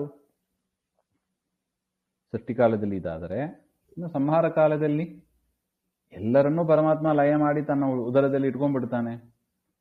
ನಾವೇ ಸ್ವತಂತ್ರರು ಅಂದ್ರೆ ಲಯ ಆಗಬಾರ್ದಿತ್ತು. ನಾವು ಸೆಪರೇಟ್ ಆಗಿ ನೋಡಿ, ಬ್ರಹ್ಮದೇವರೇ ಓಡಿ ಹೋಗ್ಬಿಡ್ತಾರಂತೆ. ಬ್ರಹ್ಮ, ವಾಯು, ರುದ್ರ ಎಲ್ಲರನ್ನೂ ನುಂಗಿ ಹಾಕ್ಬಿಡ್ತಾನೆ. ಹಾಗಿರುವಾಗ ಯಾರು ಅಸ್ವತಂತ್ರರು? ಯಾರು ಸ್ವತಂತ್ರರು? ಲಯಕಾಲದಲ್ಲಿ ಯಾರು ಸ್ವತಂತ್ರವಾಗಿ ಎಲ್ಲವನ್ನೂ ಮಾಡ್ತಾರೋ ಅವರೇ ಸ್ವತಂತ್ರರಲ್ವೇ? ಪರಮಾತ್ಮನೇ ಮಾಡೋದು. ಅದರಿಂದ ಪರಮಾತ್ಮನೇ ಸ್ವತಂತ್ರ. ಈ ರೀತಿಯಾಗಿ ಸೃಷ್ಟಿಕಾಲದಲ್ಲೂ ಪರಮಾತ್ಮ ಸ್ವತಂತ್ರ, ಲಯಕಾಲದಲ್ಲೂ ದೇವರೇ ಸ್ವತಂತ್ರ ಅಂತ ವೇದ ಹಾಗೆ ತಿಳಿಸಿಕೊಡ್ತಾ ಇದೆ ನಮಗೆ. ಹಾಗೆಂತ ಆದಮೇಲೆ ಮಧ್ಯದಲ್ಲಿ ಇರತಕ್ಕದ್ದು ಸ್ಥಿತಿಕಾಲ. ಸ್ಥಿತಿಕಾಲದಲ್ಲಿ ಯಾರು ಸ್ವತಂತ್ರರು ಹಾಗೆಂದರೆ ಅಲ್ಲೂ ಕೂಡ ಪರಮಾತ್ಮನೇ. ಅದರಿಂದ ನಾನೇ ಸ್ವತಂತ್ರನಾಗಿದ್ದೇನೆ ಹಾಗೆಂತ ತಿಳಿ ಅಂತ. ತಥಾಚ ಪೂರ್ವೋತ್ತರ ಕಾಲಯೋ ಅನ್ಯ ಸತ್ತಾದಿಪ್ರದತ್ವ ರೂಪ ಸ್ವಾತಂತ್ರ್ಯೋಪೇತತ್ವಾತ್. ಸತ್ತಾದಿಪ್ರದ ಅಂದರೆ ಜೀವರಿಗೆ ಸತ್ತಾ, ಪ್ರತೀತಿ, ಪ್ರವೃತ್ತಿ ಅಂತ ಮೂರು ಇದೆ. ಸತ್ತಾ ಅಂದ್ರೆ ಏನು? ಇರೋದು. ಜೀವರು ಇರಲಿಕ್ಕೆ ಪರಮಾತ್ಮ ಕಾರಣನಾಗ್ತಾನೆ. ಪ್ರತೀತಿ, ಜ್ಞಾನ ಪಡೆಯೋದಕ್ಕೆ ದೇವರು ಕಾರಣನಾಗ್ತಾನೆ. ಪ್ರವೃತ್ತಿ, ಕರ್ಮಗಳನ್ನು ಮಾಡೋದಕ್ಕೂ ದೇವರೇ ಕಾರಣನಾಗ್ತಾನೆ. ಈ ರೀತಿಯಾಗಿ ಜೀವನಿಗೆ ಯಾವುದರಲ್ಲೂ ಸ್ವತಂತ್ರ ಇಲ್ಲ. ಯಾವುದರಲ್ಲೂ ಅಂದರೆ ಯಾವುದರಲ್ಲಿ? ಮೂರು ಪ್ಯಾರಾಮೀಟರ್ ಹೇಳಿದ್ದಾರೆ: ಸತ್ತ, ಪ್ರತೀತಿ, ಪ್ರವೃತ್ತಿ. ತಾನು ಇರೋದು, ಜ್ಞಾನವನ್ನು ಪಡೆಯೋದು, ಕರ್ಮವನ್ನು ಮಾಡೋದು, ಯಾವುದಕ್ಕೂ ಸ್ವತಂತ್ರ ಇಲ್ಲ.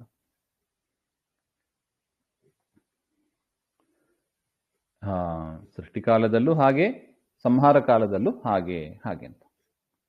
ಹಾಗಿರುವಾಗ ಸ್ಥಿತಿಕಾಲದಲ್ಲೂ ಕೂಡ ದೇವರೇ ಸ್ವತಂತ್ರ ಅಂತ ನಾವು ನಿರ್ಣಯ ಮಾಡಲಿಕ್ಕೆ ಆಗ್ತದೆ. ಹಾಗೆ ಸ್ಥಿತಿಕಾಲೇಪಿ ತಥಾವಿಧ ಏವ ಅಸ್ಮಿ. ಅದರಿಂದ ಬ್ರಹ್ಮ ಸ್ಥಿತಿಕಾಲದಲ್ಲೂ ಕೂಡ ನಾನೇ ಸ್ವತಂತ್ರನಾಗಿದ್ದೇನೆ ಹಾಗೆ ಅಂತ ತಿಳಿ. ತದ್ವಿರೋಧಾತ್ ಅನ್ಯೇಷಾಂ ತದಾ ಸ್ವಾತಂತ್ರ್ಯ ಪ್ರತೀತಿ ಭ್ರಮಃ ಇತಿ ಭಾವ. ಅಲ್ಲ, ಮತ್ತೆ ನಾನು ನೋಡ್ತಾ ಇದ್ದೀನಿ, ಕೂಡ್ತಾ ಇದ್ದೀನಿ ಅಂತ ಸ್ಥಿತಿಕಾಲದಲ್ಲಿ ನನಗೆ ಅನುಭವ ಬರ್ತಾ ಇದಲ್ಲ, ಹಾಗೆಂದ್ರೆ ಅದು ಅನುಭವ ಇಲ್ಲ, ಅದು ಭ್ರಮೆ. ಅದು ಭ್ರಮೆಯಿಂದ ನಾನೇ ನೋಡ್ತಾ ಇದ್ದೀನಿ, ಕೂಡ್ತಾ ಇದ್ದೀನಿ, ಹೇಳ್ತಾ ಇದ್ದೀನಿ ಅಂತ ನಮ್ದು ಭ್ರಮೆ ಅದು ಅಷ್ಟೆ.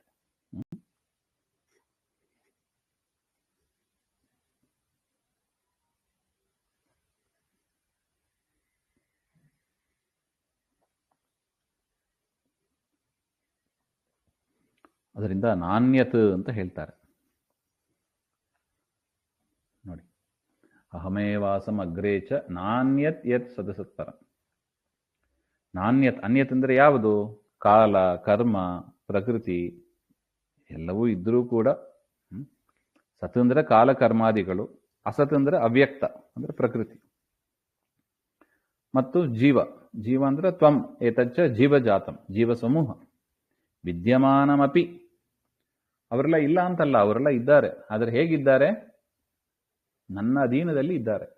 ನಾನು ಹೇಗೆ ಮಾಡು ಅಂತ ಹೇಳ್ತೀನಿಯೋ ಆ ರೀತಿಯಾಗಿ, ನಾನು ಹೇಗೆ ಪ್ರೇರಣೆ ಮಾಡ್ತಾನೆಯೋ ಆ ರೀತಿಯಾಗಿ ಅವರು ಕೆಲಸವನ್ನು ಮಾಡ್ತಾರೆ ಹೊರತು ಸ್ವತಂತ್ರವಾಗಿ ಅವರಿಗೂ ಕೂಡ ಏನನ್ನೂ ಮಾಡಲಿಕ್ಕೂ ಸ್ವಾತಂತ್ರ್ಯ ಇಲ್ಲ. ಅದರಿಂದ ಪರಂ ನ ಅಂದರೆ ಸ್ವತಂತ್ರ ಅಲ್ಲ. ನಾಣ್ಯತ್ಯತ್ ಸದಸತ್ ಪರಂ ಅಂತ ಇದೆ ನೋಡಿ. ನ ಪರಂ, ಪರಂ ಅಂದ್ರೆ ಸ್ವತಂತ್ರ ಅಂತ ಇಲ್ಲಿ ಅರ್ಥ ಮಾಡಿಕೊಳ್ಳಿ ಅಂತ ಆಚಾರ್ಯ ತಾತ್ಪರ್ಯದಲ್ಲಿ ಹೇಳ್ತಾರೆ. ಅದರಿಂದ ಯಾವ ಕಾರಣದಿಂದ ಸೃಷ್ಟಿಕಾಲದಲ್ಲಿ ಪರಮಾತ್ಮನೇ ಎಲ್ಲವನ್ನು ಮಾಡ್ತಾನೆ, ಲಯಕಾಲದಲ್ಲೂ ದೇವರೇ ಎಲ್ಲವನ್ನು ಮಾಡ್ತಾನೆ ಅಂತ ಶ್ರುತಿ ಹೇಳ್ತಾ ಇದೆ. ಸ್ಥಿತಿಕಾಲದಲ್ಲೂ ಕೂಡ ದೇವರೇ ಮಾಡ್ತಾನೆ. ಪರಮಾತ್ಮನನ್ನ ಬಿಟ್ಟು ಬೇರೆ ಕಾಲ, ಕರ್ಮ, ಪ್ರಕೃತಿ, ಜೀವ ಅಂತ ಇದೆ, ಆದರೆ ಯಾರೂ ಕೂಡ ಸ್ವತಂತ್ರವಾಗಿ ಇಲ್ಲ ಹಾಗೆ ಅಂತ ಅರ್ಥ.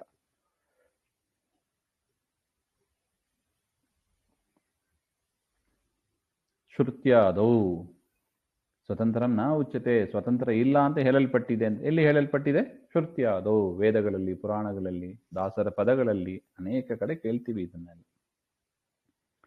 ಈಶ್ವರಾಧೀನತ್ವಾದೇವ ವಿದ್ಯಮಾನಮಪಿ ಅನ್ಯದ್ ಗೌಣ್ಯಾವೃತ್ಯ ನ ಇತ್ಯುಚ್ಯತೆ ಅತಃ ನ ಅಸಿದ್ಧಿ ಇತಿ ಭಾವಃ ಅಂತ ಒಟ್ಟು ಇದು ನೋಡಿ. ಇದೆ ಭಾಗವತ ಅಂದ್ರೆ ಇದೇ ಮುಖ್ಯವಾದ ಪ್ರಮೇಯ. ಏನು? ಪರಮಾತ್ಮ ಒಬ್ಬನೇ ಸ್ವತಂತ್ರ, ಕಾಲ, ಕರ್ಮ, ಪ್ರಕೃತಿ ಯಾವುದೂ ಕೂಡ ಸ್ವತಂತ್ರ ಅಲ್ಲ, ಎಲ್ಲವೂ ಕೂಡ ದೇವರ ಅಧೀನದಲ್ಲೇ ಇದೆ ಅಂತ. ಇದನ್ನು ನಾವು ಯಾವಾಗ ತಿಳಿಬೇಕು? ಪ್ರತಿಯೊಂದು ಕಾರ್ಯದ ಆರಂಭದಲ್ಲೂ ನಾವು ಇದನ್ನು ತಿಳಿಬೇಕು. ಪ್ರತಿ ದಿವಸ ಬೆಳಿಗ್ಗೆದ್ದ ಕೂಡಲೇ ಈ ಚತುಶ್ಲೋಕಿ ಭಾಗವತವನ್ನು ಹೇಳಬೇಕು. ದೇವರೇ ಮಾಡೋದು ಎಲ್ಲವನ್ನು. ಮಲಗಕ್ಕೆ ಮುಂಚೆನೂ ಅವನೇ ಇದ್ದ, ಇಡೀ ದಿವಸ ಅವನೇ ಆಕ್ಟಿವ್ ಆಗಿರ್ತಾನೆ, ನಾನು ಮಲಗಿದ ಮೇಲೂ ಕೂಡ ಅವನೇ ಆಕ್ಟಿವ್ ಆಗಿರ್ತಾನೆ ಅಲ್ವಾ? ದೇವರು, ಪ್ರಾಣದೇವರು ನಮ್ಮ ಒಳಗಿದ್ದು ಮಾಡಿದರೆ ತಾನೆ ಅದನ್ನ ಈ ಒಂದು ಡೇ ಪೀರಿಯಡ್ ಅಲ್ಲೂ ಕೂಡ ನಾವು ಅದನ್ನ ಚಿಂತನೆ ಮಾಡಬಹುದು ಹಾಗೆ ಅಂತ.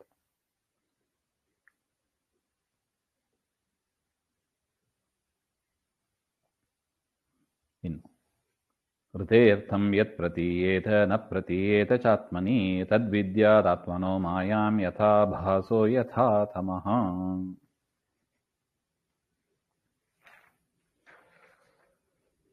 ಋತೇರ್ಥಮಿತಿ ಶ್ಲೋಕೆ ಪ್ರತೀಯತೆ ನ ಪ್ರತೀಯತೆ.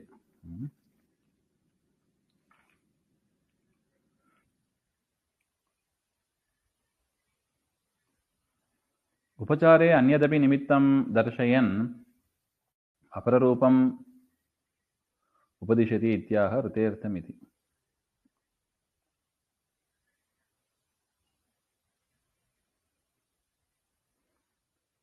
ಯದ್ವತ್ ಸ್ವಾತ್ಮನಿ ಪರಮಾತ್ಮನಿ ಸ್ಥಿತಮಪಿ ತತ್ರ ಸ್ವಸಾಧ್ಯ ಪ್ರಯೋಜನ ಅಕರಣಾನ್ ನ ಇತ್ಯುಚ್ಯತೆ. ತದ್ವತ್ ಸ್ವಾತ್ಮನಃ ಪರಮಾತ್ಮನ್ಯಪಿ ಪ್ರಕೃತ್ಯಾದಿಕೃತಸ್ಯ ದೇಹಾದಿರೂಪ ಪ್ರಯೋಜನಸ್ಯ ಕುವಾದಿ ಉತ್ಪ್ರೇಕ್ಷಿತ ಯುಕ್ತ್ಯಾದಿಭಿಃ ಪ್ರತೀಯಮಾನತ್ವಾತ್ ಇತ್ಯತಃ ಉಕ್ತಂ ಋತೇರ್ಥಂ ಇತಿ. ಈಗ ನೋಡಿ, ಪರಮಾತ್ಮ ಜಗತ್ತನ್ನು ಸೃಷ್ಟಿ ಮಾಡ್ತಾನೆ, ಅದರ ಪ್ರಯೋಜನ ಅವನಿಗಿಲ್ಲ. ಈಗ ನಾವು ನೋಡಿದ್ದೀವಿ, ಊರ್ಣನಾಭಿ, ಆ ಸ್ಪೈಡರು ಸೃಷ್ಟಿ ಮಾಡುತ್ತದೆ, ವಾಸ ಮಾಡುತ್ತದೆ, ನುಂಗಿ ಹಾಕೊಂಡು ಕೊನೆಯಲ್ಲಿ ಹೋಗ್ತದೆ. ಆದರೆ ದೇವರು ಹಾಗಿಲ್ಲ ಅಂತ ಬ್ರಹ್ಮದೇವರು ಹೇಳಿದರು. ಅದನ್ನೇ ಸ್ಪಷ್ಟಪಡಿಸ್ತಾ ಇದ್ದಾರೆ ಪರಮಾತ್ಮ. ಋತೇರ್ಥಂ ಯತ್ ಪ್ರತೀಯೇತ ಕುವಾದಿಭಿಃ ಕುಯುಕ್ತ್ಯಾ ಪ್ರಯೋಜನಾಭಾವೇಪಿ. ನನಗೆ ಈ ಜಗತ್ತಿನಲ್ಲಿ ಪ್ರಯೋಜನ ಇದೆ, ಈ ಜಗತ್ತಿನಿಂದ ನನಗೆ ಲಾಭ ಇದೆ ಹಾಗೆ ಅಂತ ಕುವಾದಿಗಳು ಅಂದ್ರೆ ದುಷ್ಟ ಬುದ್ಧಿ ಉಳ್ಳವರು ದುಷ್ಟವಾದ ತರ್ಕದಿಂದ, ದುಷ್ಟವಾದ ಯುಕ್ತಿಗಳಿಂದ ಹೇಳ್ತಾರೆ ನನಗೆ ಈ ಜಗತ್ತಿಗೆ ಪ್ರಯೋಜನ ಇದೆ, ಈ ಜಗತ್ತಿನಿಂದ ನನಗೆ ಪ್ರಯೋಜನ ಇದೆ ಹಾಗೆ ಅಂತ ಅವರು ಹೇಳ್ತಾರೆ. ಆದರೆ ಅದು ಸರಿಯಲ್ಲ. ವೇದಾದೌ ಕುತ್ರಾಪಿ ನ ಪ್ರತಿಪಾದ್ಯತೆ ನ ಪ್ರತೀಯೇತ ಚ ಆತ್ಮನಿ. ಪರಮಾತ್ಮನಿಗೆ ಈ ಜಗತ್ತಿನಿಂದ ಯಾವ ಪ್ರಯೋಜನವೂ ಇಲ್ಲ ಅಂತ ವೇದಗಳು ಸ್ಪಷ್ಟವಾಗಿ ಹೇಳ್ತಾ ಇದೆ. ನೋಡಿ, ಈ ಭಾಗವತದ ಆರಂಭ ಶ್ಲೋಕವೇ ಬಂತು, ಯತ್ರ ತ್ರಿಸರ್ಗೋ ಮೃಷ ಹಾಗೆ ಅಂತ. ಪರಮಾತ್ಮನಿಗೆ ಈ ಲೋಕ ಎಲ್ಲವೂ ಕೂಡ ಮೃಷ, ಅವನಿಗೆ ಉಪಯೋಗವೇ ಇಲ್ಲ ಇದರಿಂದ ಹಾಗೆ ಅಂತ. ವ್ಯರ್ಥ ಅಂತ ಅರ್ಥ. ಪರಮಾತ್ಮನಿಗೆ ಈ ಲೋಕ ವ್ಯರ್ಥ, ಅದರಿಂದ ಅವನಿಗೆ ಯಾವ ಲಾಭವೂ ಇಲ್ಲ. ಮತ್ತೆ ಪ್ರಯೋಜನ ಇದೆ ಅಂತ ಹೇಳ್ತಾರಲ್ಲ, ಹಾಗೆಂದ್ರೆ ಅದು ಕುವಾದಿಗಳು, ಕುತರ್ಕ, ಅದರಿಂದ ಹೇಳ್ತಾರೆ. ಅದು ವಾಸ್ತವಿಕ ಸಂಗತಿ ಅಲ್ಲ ಅಂತ. ಅದರಿಂದ ಪ್ರಯೋಜನಾಭಾವೇಪಿ ಪ್ರಯೋಜನವತ್ ಪ್ರತೀಯತೆ. ಪ್ರಯೋಜನ ಇಲ್ಲದೇ ಇದ್ದರೂ ಕೂಡ ಪ್ರಯೋಜನ ಉಳ್ಳದಂತೆ ಅವರು ಹೇಳ್ತಾ ಇದ್ದಾರೆ, ಅದು ಸರಿಯಲ್ಲ ಅಂತ. ಯತಃ ವೇದಾದೌ ಪರಮಾತ್ಮನಿ ಪ್ರಕೃತ್ಯಾದಿಕಂ ಅರ್ಥವತಿದಿ ಕುತ್ರಾಪಿ ನ ಪ್ರತಿಪಾದ್ಯತೆ. ವೇದಗಳಲ್ಲೂ, ವೇದ ಪುರಾಣಗಳಲ್ಲಿ ಪ್ರಕೃತ್ಯಾದಿಗಳು ಯಾವುದೂ ಕೂಡ ದೇವರಿಗೆ ಪ್ರಯೋಜನವಾಗ್ತದೆ, ಇದರಿಂದ ದೇವರಿಗೆ ಉಪಯೋಗ ಆಯಿತು ಹಾಗೆ ಅಂತ ಎಲ್ಲೂ ಕೂಡ ರೆಫರೆನ್ಸ್ ಇಲ್ಲ. ಹಾಗೆ ಅಂತ ಪರಮಾತ್ಮ ಹೇಳ್ತಾ ಇದ್ದಾನೆ.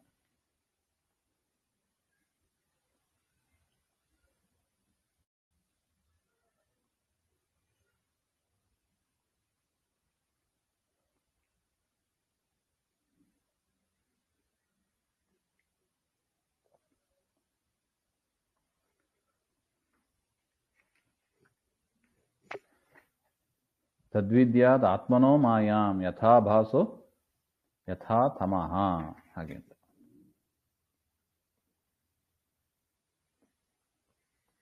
ಆಭಾಸಃ ಪ್ರತಿಬಿಂಬಭೂತಃ ಜೀವಃ ತಮಃ ಪ್ರಕೃತಿ ಕಾಲ ಕರ್ಮಾದಿ ಜಡಮಾತ್ರ ಉಪಲಕ್ಷಕಮೇತದ್ ತಥಾ ಚ ಛತ್ರಧರಾದ್ಯಾ ತತಸ್ಥಾ ಅಪಿ ರತಿನಃ ನೋಚ್ಯಂತೆ.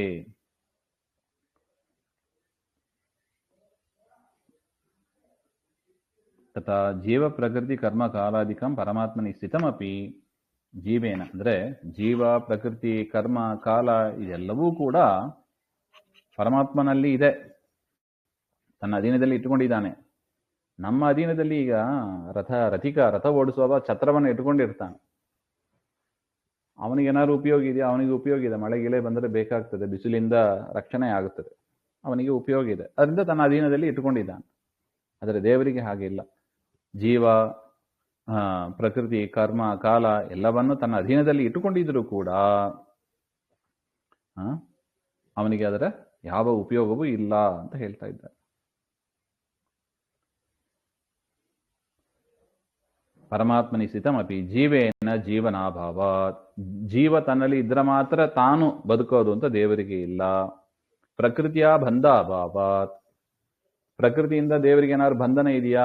ಬಂಧನವೂ ಇಲ್ಲ. ನೋಡಿ, ಪ್ರಕೃತಿ ಇರೋದೇ ಬಂಧನ ಮಾಡೋದಕ್ಕೆ ಅಥವಾ ಅದರಿಂದ ಮೋಚನೆ ಮಾಡೋದಕ್ಕೆ. ಬಂಧನವೇ ಇಲ್ಲ, ಬಂಧ ಮೋಕ್ಷ ಎರಡೂ ಇಲ್ಲ ದೇವರಿಗೆ ಅಂತ. ಇನ್ನು ಕರ್ಮಣ ಫಲ ಅಭಾವ. ಕರ್ಮ ಇರೋದೇ ಫಲವನ್ನು ಕೊಡೋದಕ್ಕೆ, ಪುಣ್ಯವೋ ಪಾಪವೋ ಏನೋ ಒಂದು ಫಲ ಕೊಡೋದಕ್ಕೆ ಕರ್ಮ ಇರೋದು. ದೇವರಿಗೆ ಕರ್ಮ ಇಲ್ಲ, ಕರ್ಮದಿಂದಲೂ ಪ್ರಯೋಜನ ಇಲ್ಲ. ಕಾಲದಿಂದ ಏನಾಗ್ತದೆ? ಪರಿಣಾಮ ಆಗ್ತದೆ, ವಿಕಾರ ಆಗ್ತದೆ. ನೋಡಿ, ವಯಸ್ಸಾದಾಗ ತಲೆ ಕೂದಲು ಬೆಳ್ಳಗಾಗ್ತದೆ, ಅದು ಕಾಲಕೃತ ಪರಿಣಾಮ ಅಂತ ಹೇಳ್ತೀವಿ. ಸೊ ಕಾಲ ಏನ್ ಮಾಡ್ತದೆ? ಪರಿಣಾಮ ಮಾಡ್ತದೆ. ಆ ತರದ ಪರಿಣಾಮವು ದೇವರಿಗೆ ಇಲ್ಲ, ಅದರಿಂದಲೂ ಪ್ರಯೋಜನ ಇಲ್ಲ. ಈ ರೀತಿಯಾಗಿ ದೇವರಿಗೆ ಯಾವುದರಿಂದಲೂ ಪ್ರಯೋಜನ ಇಲ್ಲ. ಅದರ ಪ್ರಯೋಜನ ಇದ್ದಂತೆ ಕುಯುಕ್ತಿಯಿಂದ ಬೇರೆಯವರು ಹೇಳ್ತಾರೆ ಹಾಗೆ ಅಂತ. ವೃತೇರ್ಥಂ ಯತ್ ಪ್ರತೀಯೇತ ನ ಪ್ರತೀಯೇತ ಚಾತ್ಮನಿ ತದ್ವಿದ್ಯಾದಾತ್ಮನೋ ಮಾಯಾಂ ಯಥಾ ಭಾಸೋ ಯಥಾ ತಮಃ ಅಂತ ಇದು 2ನೇ ಶ್ಲೋಕ ಚತುಶ್ಲೋಕಿ ಭಾಗವತದಲ್ಲಿ. 3ನೇದು ಯಥಾ ಮಹಾಂತಿ ಭೂತಾನಿ ಭೂತೇಷು ಉಚ್ಚಾವಚೇಷು ಚ ಪ್ರವಿಷ್ಟಾನ್ಯಪ್ರವಿಷ್ಟಾನಿ ತಥಾ ತೇಷು ನ ತೇಷ್ವಹಂ. ಯಥಾ ಮಹಾಂತಿ ಭೂತಾನಿ ಭೂತೇಷು ಉಚ್ಚಾವಚೇಷು ಚ.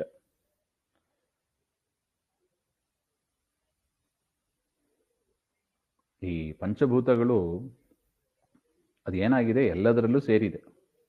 ಸ್ಥೂಲವಾದದ್ರಲ್ಲೂ ಸೇರಿದೆ, ಸೂಕ್ಷ್ಮವಾದದ್ರಲ್ಲೂ ಸೇರಿದೆ. ಅದರಿಂದ ಅದೇನದು ಸೇರಿದ್ರೂ ಕೂಡ ಸೇರದೇ ಇದ್ದಂತೆ. ಯಾಕೆ? ಸೂಕ್ಷ್ಮದಲ್ಲೂ ಇದೆ, ಸ್ಥೂಲದಲ್ಲೂ ಇದೆ.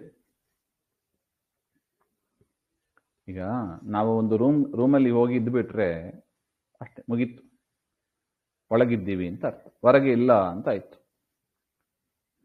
ಆದರೆ ನೋಡಿ, ದೇವರು ಹಾಗಿಲ್ಲ, ಪಂಚಭೂತಗಳು ಹಾಗಿಲ್ಲ ನೋಡಿ. ಪಂಚಭೂತಗಳು, ಅಗ್ನಿ ಒಂದು ಕಡೆ ಹೋಯ್ತು, ಇನ್ನೊಂದು ಕಡೆ ಇಲ್ಲ ಅಂತ ಹೇಳಿಕ್ಕೆ ಆಗ್ತದ? ಮನೆಯಲ್ಲೂ ಅಗ್ನಿ ಉರಿತಾ ಇದೆ, ದೀಪ ಉರಿತಾ ಇದೆ ನೋಡಿ.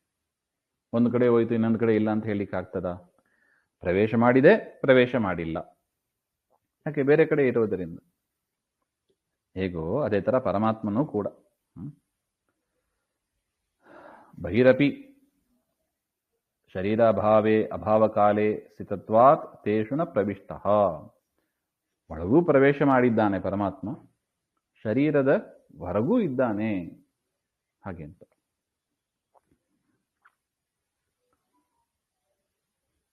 ಅದರಿಂದ ಅಂಥ ಪರಮಾತ್ಮ ಎಲ್ಲ ಕಡೆ ಇದ್ದರೂ ಕೂಡ ಎಲ್ಲ ಕಡೆ ಇಲ್ಲ ಅಂತ. ಎರಡೂ ಸರಿ. ಎಲ್ಲ ಕಡೆ ಇದ್ದಾನೆ, ಹೌದು. ಎಲ್ಲ ಕಡೆ ಅಂದ್ರೆ ಪ್ರವೇಶ ಮಾಡಲಿಲ್ಲ, ಹೌದು. ಅಲ್ಲ, ಪ್ರವೇಶ ಮಾಡಲಿಲ್ಲ ಅಂದ್ರೆ ಹೇಗೆ? ಹಾಗೆ ಅಂದ್ರೆ ಪ್ರವೇಶ ಮಾಡಿದ್ದಾನಲ್ಲ ಅಂದ್ರೆ ಹೊರಗೂ ಇದ್ದಾನಲ್ಲ, ಅದರಿಂದ ಪ್ರವೇಶ ಮಾಡಿಲ್ಲ. ಪ್ರವೇಶ ಮಾಡಿಬಿಟ್ಟಿದ್ರೆ ಹೊರಗೆ ಇರಬಾರ್ದಿತ್ತು ಅಂತ ವಿಚಾರ.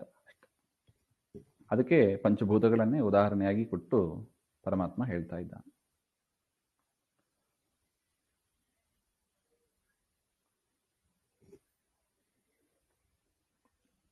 ಇಷ್ಟು ಹೇಳಿ 4ನೇದು ಏತಾವದೇವ ಜಿಜ್ಞಾಸ್ಯಂ ತತ್ವ ಜಿಜ್ಞಾಸುನಾತ್ಮನಃ ಅನ್ವಯ ವ್ಯತಿರೇಕಾಭ್ಯಾಂ ಯತ್ಸ್ಯಾತ್ ಸರ್ವತ್ರ ಸರ್ವದಾ. ಆತ್ಮನಃ ಪರಮಾತ್ಮನಃ ತತ್ವಂ ಅಸಾಧಾರಣಂ ಧರ್ಮ ಶಕ್ತಿಯಾಧಿಕಂ ಅಂತ ಪರಮಾತ್ಮನ ವಿಚಿತ್ರವಾದ ಶಕ್ತಿಗಳು, ಶಕ್ತಿ ಮುಂತಾದವುಗಳು, ಅದನ್ನೇ ನಾವು ತಿಳ್ಕೋಬೇಕು. ವಿಚಾರ್ಯಮೇವ, ಇದೇ ನಾವು ಮಾಡಬೇಕಾದ.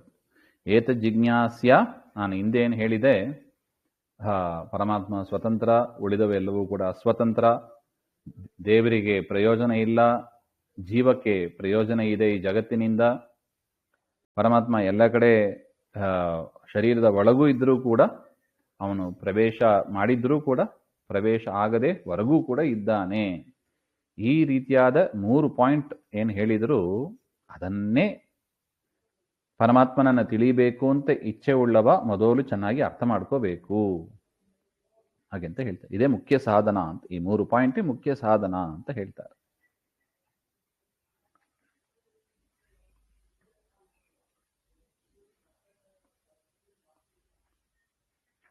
ಅನ್ನೇ ವ್ಯತಿರೇಕಾಭ್ಯಾಂ ಯತ್ಸ್ಯಾತ್ ಸರ್ವತ್ರ ಸರ್ವದಾ. ಪರಮಾತ್ಮ ಸರ್ವತ್ರ ಸರ್ವದಾ ಎಲ್ಲವನ್ನು ವಿಷಯೀಕರಿಸ್ತಾ ಇದ್ದಾನೆ. ಸರ್ವತ್ರ ಎಲ್ಲ ಕಡೆಯಲ್ಲಿ ಇದ್ದು ಪರಮಾತ್ಮ ವಿಷಯವನ್ನ ಗ್ರಹಿಸ್ತಾ ಇದ್ದಾನೆ. ಸರ್ವದಾ ಯಾವಾಗಲೂ ಗ್ರಹಿಸ್ತಾ ಇದ್ದಾನೆ. ಅದರಿಂದ ಪರಮಾತ್ಮನಿಗೆ ಇದು ಗೊತ್ತಿಲ್ಲ ಅಂತ ಅಲ್ಲ, ಎಲ್ಲ ಕಡೆಯಲ್ಲಿ ಇದ್ದು ಎಲ್ಲವನ್ನೂ ಗ್ರಹಿಸ್ತಾ ಇದ್ದಾನೆ ಹಾಗೆ.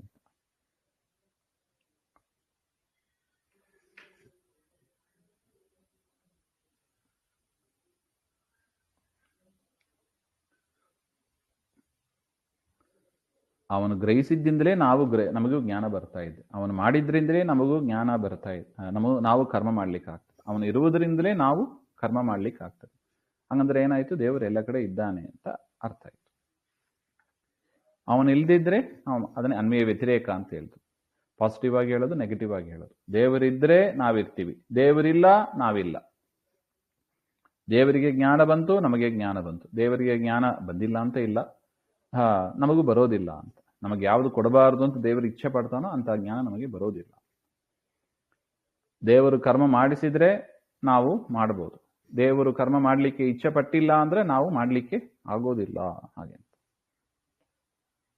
ಅದರಿಂದ ಒಟ್ಟು ಏನಾಯಿತು, ದೇವರು ಸರ್ವ ವಿಷಯ ಗ್ರಾಹಕನಾಗಿ ಎಲ್ಲ ಕಾಲದಲ್ಲೂ ಎಲ್ಲವನ್ನೂ ಮಾಡುವವನಾಗಿ, ತಿಳಿದವನಾಗಿ, ಇರುವವನಾಗಿ ದೇವರು ಇದ್ದಾನೆ ಅಂತ ತಿಳಿ ಅಂತ ಬ್ರಹ್ಮದೇವರಿಗೆ ಇದು. ಅದರಿಂದ ಎಲ್ಲ ಜ್ಞಾನವೂ ದೇವರದೇ, ಎಲ್ಲರೂ ಇರೋದು ದೇವರಿಂದಲೇ, ಎಲ್ಲ ಮಾಡೋದು ದೇವರಿಂದಲೇ ಅಂತ ಆದ ಮೇಲೆ ನಾನು ನನ್ನದಂತ ಮೋಹ ಬ್ರಹ್ಮದೇವರಿಗೆ ಹೇಗೆ ಬರಲಿಕ್ಕೆ ಸಾಧ್ಯ? ಇದು ಪರಮಾತ್ಮನ ಒಟ್ಟು ಉಪದೇಶ. ಏತನ್ಮತಂ ಸಮಾತಿಷ್ಠ ಪರಮೇಣ ಸಮಾಧಿನ ಭವಾನ್ ಕಲ್ಪ ವಿಕಲ್ಪೇಶು ನ ವಿಮುಹ್ಯತಿ ಕರ್ಹಿಚಿತ್.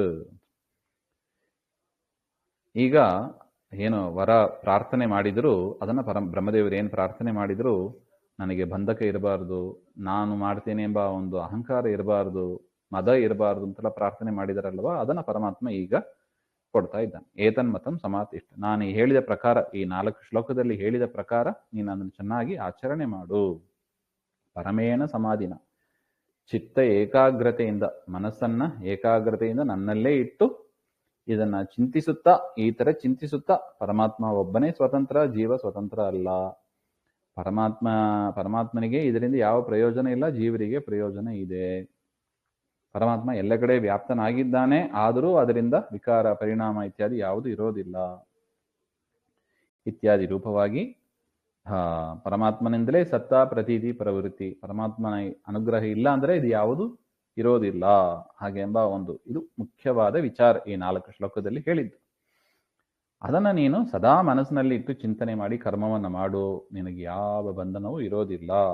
ಭವಾನ್ ಕಲ್ಪ ವಿಕಲ್ಪೇಶು, ನಾನಾವಿಧ ಸೃಷ್ಟಿ, ವಿಕಲ್ಪ ಅಂದ್ರೆ ನಾನಾವಿಧ ಸೃಷ್ಟಿಯಲ್ಲಿ ನೀನು ಮೋಹವನ್ನು ಹೊಂದೋದಿಲ್ಲ. ಅಂದ್ರೆ ಅಹಂಕಾರಾದಿ ಬಂಧನಂ ನ ಯಾಸ್ಯತಿ, ಅಹಂಕಾರ ಬಂಧನ ಇದು ಯಾವುದೂ ಕೂಡ ನಿನಗೆ ಆಗೋದಿಲ್ಲ ಹಾಗೆ ಅಂತ ಒಟ್ಟು ಹೇಳ್ತಾರೆ.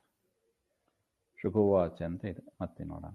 ಎಸ್ ಸರ್ವಗುಣ ಸಂಪೂರ್ಣ ಸರ್ವದೋಷ ವಿವರ್ಜಿತ ಪ್ರಿಯತಾಂ ಪ್ರೀತೇವಾಲಂ ವಿಷ್ಣುರ್ಮೇ ಪರಮಸ್ಸುರತ್ ಶ್ರೀಮಧ್ವಾಂತರ್ಗತ ಶ್ರೀಕೃಷ್ಣ ಅರ್ಪಣಮಸ್ತು. ಶ್ರೀ ಹರೇ ನಮಃ.